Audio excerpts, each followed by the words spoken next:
ಇನ್ನೊಂದು ವಾರದಲ್ಲಿ ಜಿಬಿಎ ಚುನಾವಣೆ ನಡೆದರೂ ನಾವೇ ಗೆಲ್ತೇವೆ ಎಂದು ಜಿಬಿಎ ಚುನಾವಣೆ ನಡೆಸುವಂತೆ ಸುಪ್ರೀಂ ಆದೇಶದ ಬೆನ್ನಲ್ಲೇ ಶಾಸಕ ವಿಶ್ವನಾಥ್ ಹೇಳಿಕೆ ನೀಡಿದ್ದಾರೆ. ಕಾಂಗ್ರೆಸ್ ಪಕ್ಷ ತಮಗೆ ಬೇಕಾದ ರೀತಿ 5 ಕ್ಷೇತ್ರ ವಿಂಗಡಣೆ ಮಾಡಿಕೊಂಡಿದೆ.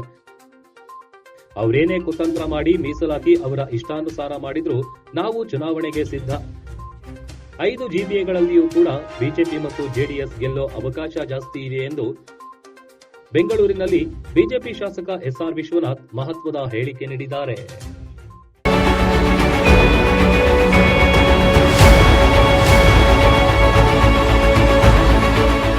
ಇವತ್ತು ಸುಪ್ರೀಂ ಕೋರ್ಟ್ ಅಲ್ಲಿ ಗ್ರೇಟರ್ ಬೆಂಗಳೂರು ಅಥಾರಿಟಿ ಚುನಾವಣೆಯನ್ನ ಜೂನ್ 31 ಮಾಡಬೇಕು ಅಂತ ಹೇಳಿ ಆದೇಶವನ್ನು ಕೊಟ್ಟಿದೆ. ಇವತ್ತು ಮೀಸಲಾತಿಯನ್ನು ಕೂಡ ಸರ್ಕಾರ ಕೋರ್ಟ್ಗೆ ಸಬ್ಮಿಟ್ ಮಾಡಿರ್ತಕ್ಕಂಥದ್ದು.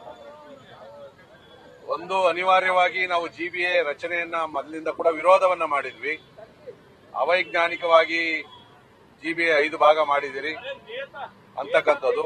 ಎರಡನೇದು, ಕ್ಷೇತ್ರ ವಿಂಗಡಣೆ ಮಾಡಿದಾಗ ಕೂಡ ಅವ್ರಿಗೆ ಇಷ್ಟಾನುಸಾರವನ್ನು ಕೂಡ ಮಾಡ್ಕೊಂಡಿದ್ರು. ಅದರದ್ದು ಅಬ್ಜೆಕ್ಷನ್ ಕೊಟ್ಟರು ಕೂಡ ಇವತ್ತು ಕಾಂಗ್ರೆಸ್ ಸರ್ಕಾರ ಅಂತಿಮವಾಗಿ ಚುನಾವಣೆಗೆ ಕೋರ್ಟ್ ಆದೇಶದ ಮೇರೆಗೆ ಅವ್ರು ಮಾಡಲೇಬೇಕಾಗ್ತದೆ. ನಾವಂತೂ ಚುನಾವಣೆಗೆ ಯಾವತ್ತೂ ಕೂಡ ಸಿದ್ಧವಾಗಿದ್ದೀವಿ. ಈಗಾಗಲೇ ಸಭೆಗಳನ್ನು ಕೂಡ ನಾವು ಮಾಡಿದ್ದೀವಿ. ಇನ್ನೊಂದು ವಾರದಲ್ಲಿ ಚುನಾವಣೆ ಆದ್ರೂ ಕೂಡ ಭಾರತೀಯ ಜನತಾ ಪಾರ್ಟಿ ಎಲ್ಲ ಸಿದ್ಧತೆಗಳನ್ನ ಕೂಡ ಅವ್ರು ಏನೇ ಕುತಂತ್ರವನ್ನು ಮಾಡಿ ಮೀಸಲಾತಿಗಳನ್ನು ಅವ್ರ ಇಷ್ಟಾನುಸಾರ ಮಾಡಿದ್ರು ಕೂಡ ನಾವು ಚುನಾವಣೆಗಂತೂ ಸಿದ್ಧವಾಗಿದ್ದೀವಿ. 5 ಜಿಬಿಎಗಳಲ್ಲೂ ಕೂಡ ಭಾರತೀಯ ಜನತಾ ಪಾರ್ಟಿ ಮತ್ತು ಜೆಡಿಎಸ್ ಜೊತೆಯಲ್ಲಿ ನಾವು 5 ಕಡೆ ಮೇಯರ್ಗಳನ್ನ ಗೆಲ್ತಕ್ಕಂಥ ಅವಕಾಶ ನಮ್ಗೆ ಜಾಸ್ತಿ ಇದೆ.